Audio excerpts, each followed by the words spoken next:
Bharatiya Janata party मुद्दे को divert करने में बहुत माहिर है।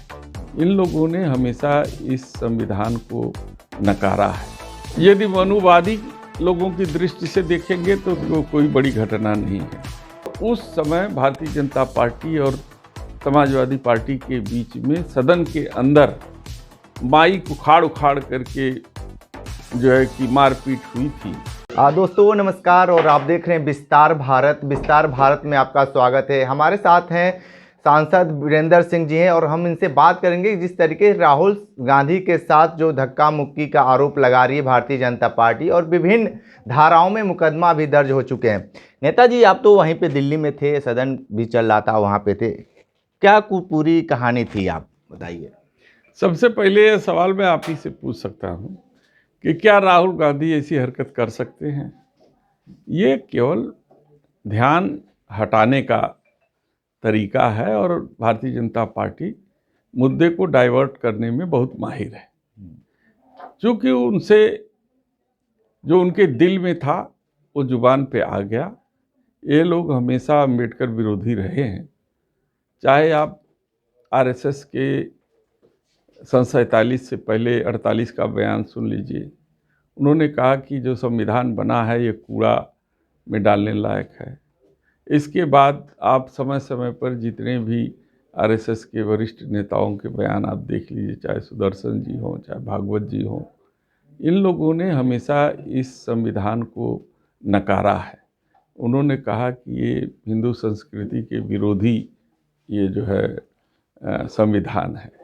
तो जो इनके मन में था वही जुबान में आ गया। अब वो जुबान में जब आ गया तो उसकी लिपापोती करने के लिए ये क्या नाम है, ध्यान को डाइवर्ट करने के लिए इस तरीके की रचना रची गई, और इससे ज़्यादा कुछ है नहीं। लेकिन जिस तरीके से एक माहौल बना दिया गया है कि देखा जा रहा है कि सारे इंडिया गठबंधन के नेता और समाजवादी पार्टी नेता रोड पर उतरकर बाबा साहब भीमराव अम्बेडकर को लेकर लगातार विरोध कर रहे हैं, और लगातार सत्ता पक्ष ये कह रहा है कि तोड़ मरोड़ कर ये वीडियो प्रस्तुत किया जा रहा है। देखिए, यदि मनुवादी लोगों की दृष्टि से देखेंगे तो कोई बड़ी घटना नहीं है। लेकिन अगर देश हित में देखेंगे, संविधान की दृष्टि में देखेंगे, तो हमारे देश के संविधान के निर्माता हैं।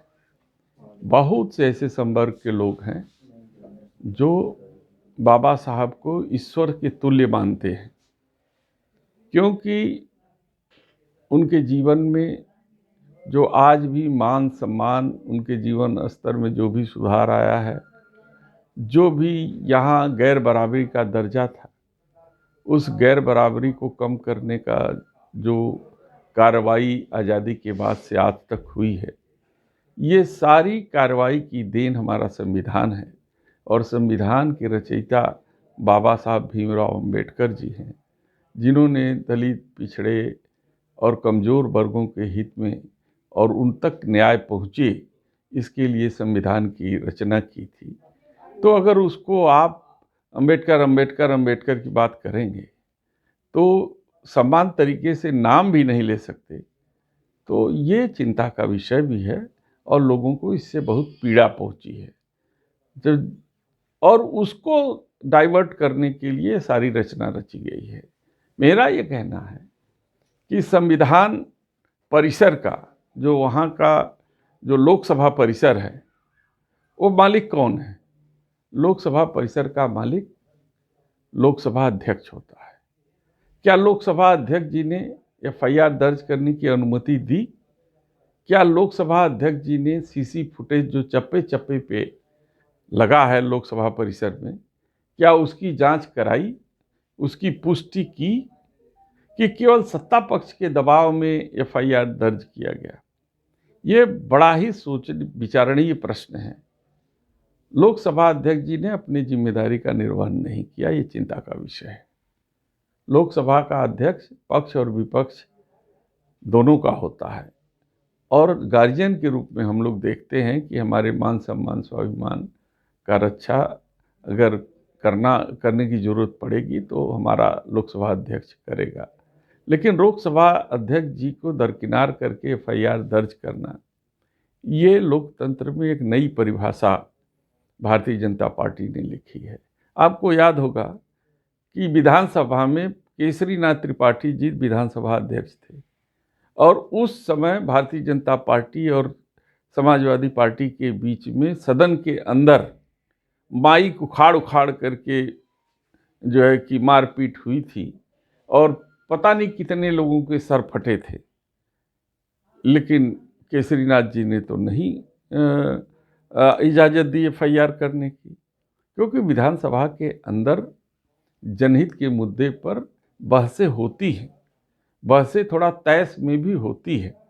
लोग कोशिश करते हैं कि वो जो है एक सीमा के अंदर ही अपने कष्टों का इजहार करें, लेकिन कभी कभी उत्सुकतावश ये घटनाएं घट जाती हैं। उसको मिल बैठ करके सांसदगण जो है माननीय लोकसभा अध्यक्ष और विधानसभा अध्यक्ष के साथ बैठ करके वो समझौता कर लेते हैं, ख़त्म कर देते हैं मामले को। लेकिन एक बात बताइए कि अब बसपा सुप्रीमो भी ऐलान कर चुकी हैं, पूरे देशव्यापी आंदोलन होने जा रहा है 24 तारीख को। क्या बसपा जिस तरीके से देशव्यापी आंदोलन की आह्वान किया गया है, इससे क्या बसपा का वजूद फिर अस्तित्व में आएगा क्या? कि किस तरीके, क्यों इस तरीके, क्योंकि बहुत काफ़ी देर हो चुका है, लगभग 4-5 दिन ये घटना हो गया है, तो बसपा क्यों इस तरीके का जो आयोजन क्यों करना चाह रही है? देखिए, बसपा को देर में आया, लेकिन समय से उनको संज्ञान आ गया कि भारतीय जनता पार्टी किसी की सगी नहीं है। वो यूज एंड थ्रो करती है। जब तक ज़रूरत थी तब तक बहुजन समाज पार्टी का उपयोग किया और जब ज़रूरत ख़त्म हो गई तो बाबा साहब के माध्यम से उनको नकारने की कोशिश की। अब ये समझना तो बहन मायावती को है, बहुजन समाज पार्टी को है कि कौन उनके साथ हितैषी है, इंडिया गठबंधन हितैषी है उनका, या फिर भारतीय जनता पार्टी। ये जो स्वर्ग की जो सीढ़ी है, हम बाबा साहब भीमराव अंबेडकर और संविधान की सीढ़ी से ही आप लोग क्यों जाना चाह रहे हैं? देखिए, यह नज़रिया है, नज़रिया है। किसी के लिए बाबा साहब अंबेडकर का संविधान स्वर्ग की सीढ़ी से कम नहीं है और किसी के लिए ये बाबा साहब का संविधान उनकी भावना के अनुरूप नहीं है। जो बाबा साहब का संविधान जिसकी भावना के अनुरूप नहीं है, वही लोग मनुवादी हैं, वही लोग ऐसे लोग हैं कभी भी दलितों को उचित स्थान नहीं दिए हैं, वही लोग ऐसे हैं जो हमेशा छुआछूत का भेदभाव फैला करके न उन्हें पूजा का अधिकार दिया था, न उन्हें मंदिर में जाने का अधिकार दिया था, न उनके बच्चों के साथ एक साथ बैठ के खाना खाते थे, न उनको मान सम्मान स्वाभिमान से जीने का अधिकार था। ये वही लोग हैं जो इस तरीके के सवाल करते हैं। बाबा साहब का संविधान निश्चित रूप से उनके जीवन में कठिनाइयों को कम करने, उनके मान सम्मान बढ़ाने की सीढ़ी है। चाहे आप इसे स्वर्ग का दर्जा दे दीजिए, चाहे उसे उनके अधिकार का दर्जा दे दीजिए। बिल्कुल। तो आप सुन रहे थे सांसद वीरेंद्र सिंह जी को, बहुत सारी बातें बताए हैं, विशेष इंटरव्यू कर रहे थे। तो हमारे साथ बने रहे विस्तार भारत के साथ। हमें दीजिए इजाज़त। नमस्कार।